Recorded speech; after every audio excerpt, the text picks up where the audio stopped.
Oh, yeah. So medyo ganun yung story nung season, nung eliminations, not the season. Yung eliminations namin parang mga ilang games medyo flat start eh. Yung Magnolia, yung Phoenix, lalo na yung Phoenix. Tapos, well, ito, yung Rain or Shine. So, yun, kailangan ma-solve namin yun. But it's nice din kasi nakakabalik kami. Yun nga lang, maganda kasi maaga pa eh. So, we are able to come back. Now, no excuse yun, kailangan ma-solve namin yun.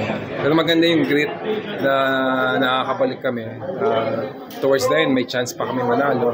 So, we want that, even with the hindi naman sa excuse pero one big down. Ang lalaki rin talaga ng San Miguel eh. So you have Junmar import tapos may Tautua. Medyo naubos kami mga big man namin doon eh. But yung resilience eh. So we wanna bank on that, the resilience that we have. Kasi if we have aspirations of going deep to the playoffs, for sure we will go through teams like this. Pwedeng early sa playoffs, pwedeng sa dulo. But masanay na kami na ganun ka-hard yung laruan. So, yun yung name ng ano eh. So, as young a team as we are, we relish that competition hanggang dulo.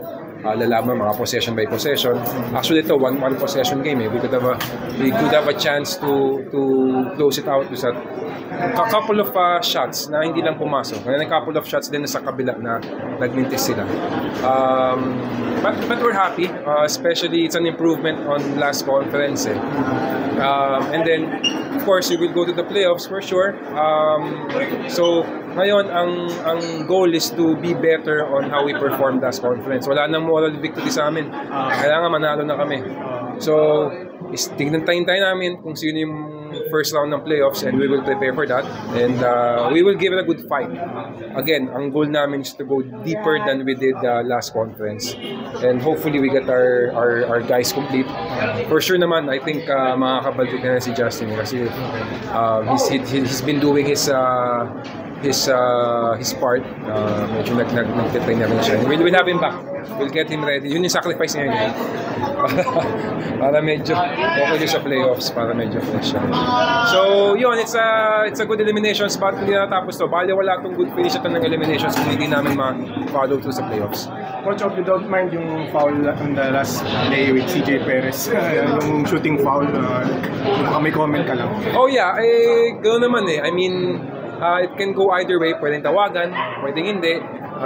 Pero after nun, may chance pa rin naman kami. So, if yung mga things na ganun, hindi naman namin control yun, hindi ko control yun, all we can do is do the best that we can. I think our players did their best. And kung meron man yung tawag na yun, we take it as it is. Kasi at the end of the day, meron pa rin kami chance pabalik eh. So, kung magdi-deal kami sa ganun, medyo mahirap. If you would deal with that, kahit sa level ng basketball, may mga calls na minsan isipin mo, hindi dapat natawag or natawag. Pero if you would look at that, parang hindi naman makakatulong. So, mag-focus lang kami kung ano yung nasa kontrolado namin. Pigilan namin sila kami score, tapos kami score kami. Yung mga ganung bagay. I think that's how you should approach that. Okay.